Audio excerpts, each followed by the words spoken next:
Ovaj hotel sa 4 zvjezdice, bazenom i predivnim pogledom na more na prvu se čini kao savršeno mjesto za odmor. Ali nakon što čujete mračnu tajnu koju on godinama skriva, sledit će vam se krv u žilama. Nedaleko od Lovrana, u Dragi, nalazi se kuća koja je za vrijeme Austro-Ugarske služila kao hotel. Izgrađena je 1908. godine. S njenih terasa bio je nezaboravan pogled na Kvarner, no 1923. godine dogodila se nesreća. Tu je kuću progutala vatra. Neki to nazivaju nesrećom, ali čini se da je prava priča malo drugačija. Kruže glasine kako je prvi vlasnik spalio kuću koja je tada bila okupljalište bogatih, većinom Talijana, kako bi se, navodno, domogao novca od osiguranja.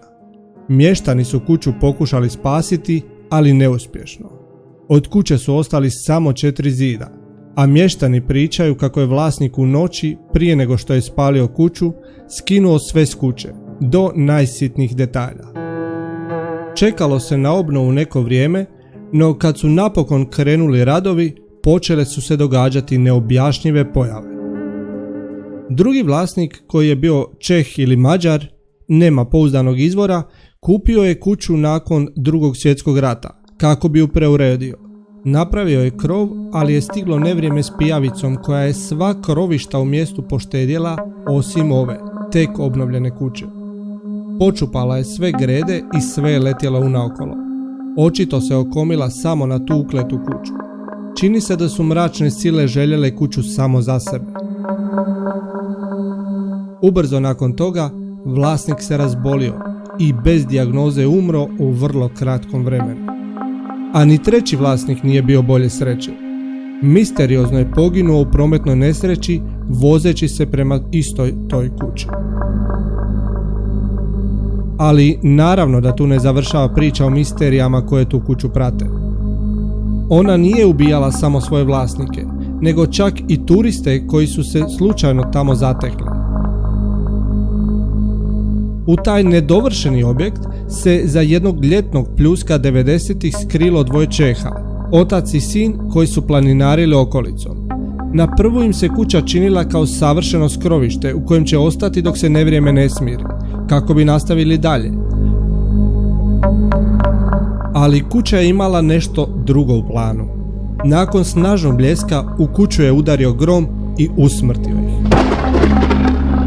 Premda je znao sve te priče, to nije spriječilo jednog poznatog opatijskog ugostitelja, Opatija je grad koji je smješten u blizini, da se jednu noć sakrije tamo sa svojom prijateljicom, daleko od očiju javnosti, a ponajprije daleko od očiju svoje supruge. Ali ni u ovom slučaju duhovi, koji su bili pravi vlasnici ove misteriozne kuće, nisu imali milosti prema neželjenim gostima. Ušavši u kuću, ljubavnici su čuli smijeh, lupanje posuđa i čudne glasove s druge strane zida koji su nalikovali na razuzdanu zabavu. Ali kad su detaljno pretražili prostorije, uvidjeli su da su sami i da tu osim njih nema nikoga živoga. To ih je uvelike preplašilo, te su u strahu odjurili u svoje automobile. No, u međuvremenu počelo je nevrijeme. Snažni pljusak i zatim ponovno bljesak munje.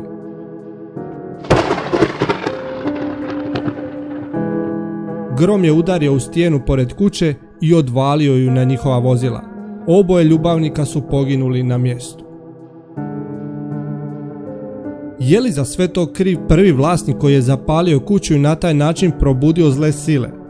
Odgovor na to pitanje zasigurno nikad nećemo saznati, ali neki od starijih sumještana koji su slušali priče od svojih predaka govore kako je za te mračne sile zaslužen fašistički časnik Skrobonja.